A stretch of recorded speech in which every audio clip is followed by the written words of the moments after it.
Moving on to next question. In fact, this is something which I think is a global issue. Globally, people would like to understand that there are so many certifications, degrees. People are going through a lot of skill enhancement. Still, employer says that we are not able to find the right fit. So, where exactly is the gap? Is there something which is related to education? Are we not educating enough? Where exactly is that gap lies actually? Yeah, it's a good question. So let me ask, saying we are measuring the one thing that has been fully commoditized, these certifications, degrees, and courses, and then expressing the surprise that the measurement predicts nothing about performance. In other words, having that particular certification doesn't kind of acknowledge the performance. So the paradox is real here. And never ever has been have there been so many qualifications. Never there has been so much complaint from the industry. But this is not a knowledge gap. Knowledge has never been more abundant or more free compared to the times which we are in now. Three failures are doing the damage in my personal sense. First, we assess recall in an era of infinite recall.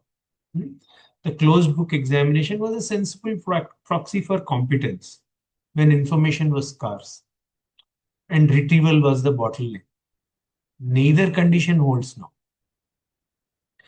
So we are measuring precisely the capacity that has been fully commoditized and then registering surprise that our measurement predicts so little about our performance.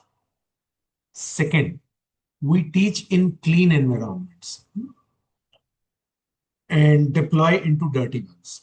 In other words, every case study arrives with a complete data set, a cooperative counterparty, and a right answer in the instructor's manual. You will agree that real work has a hostile witness and a missing quarter of records, and the feedback is about worse than the content problem. In other words, skilled intuition develops only in a high validity environment with repeated practice and prompt high quality feedback. Most certifications and curricula deliver feedback once and probably weeks and months late as a letter of the alphabet, let's say F or D or A or something. That is not a learning environment. That is a scoreboard. Third, and this is new and genuinely urgent, there is a apprenticeship gap. What is this apprenticeship gap? The tasks we historically gave juniors to build judgment were tied to a schedule, foot the literature, draft the memo. And those are exactly the tasks AI now performs. For example, a recent ADP payroll study, which you may be aware of, by Brian Jolson, Chandler et al., found a 13% relative decline in employment, to my knowledge, for 22 to 25% olds in the most AI exposed occupations. For young software developers, nearly 20% from the late 2002s to peak, and crucially concentrated on which place AI automates rather than augments. So, what's the solution? Read that carefully because it's the whole argument. We are not facing a shortage of trained juniors. We are dismantling the mechanism by which juniors become seniors.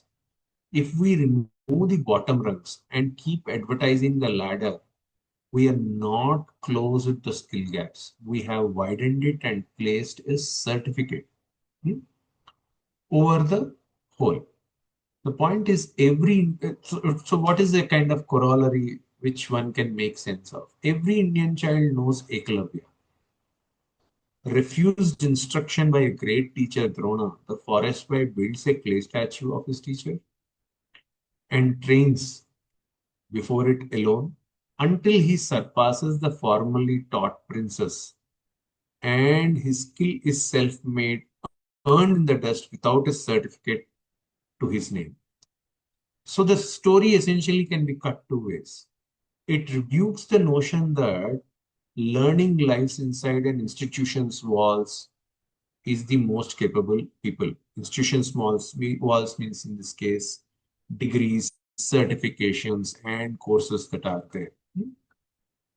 And essentially, it also says that the most capable people I have known kept an Ekalavya somewhere in them. But we must also be honest about the darker turn. When Ekalavya is asked to surrender and his thumb, institutions which could protect their monopoly rather than nurture talent refused.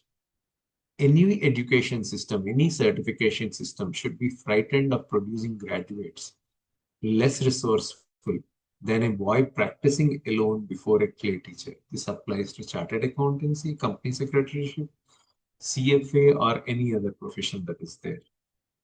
The fix is not more content. Content is infinite and cheap. It is supervised struggle with unstructured problems and honest, immediate feedback on that struggle, done ideally through apprenticeship. And it is deliberately preserving apprenticeship work that in a machine could do faster. That is accepting the inefficiency because that inefficiency is the cost of training, both in terms of time and resources. So the employers now complaining about the gap are often the institutions that stop mentoring, whether it is the Big Four or many others. Take the article clerk on the difficult assignment. Explain not just what you concluded, but how you weighed in. A profession renews itself one apprentice at a time, or it doesn't do it all. So that's how I think I'll put it. In other words, in summary, I'll probably say focus on apprenticeship as a way to move further. Certainly, absolutely.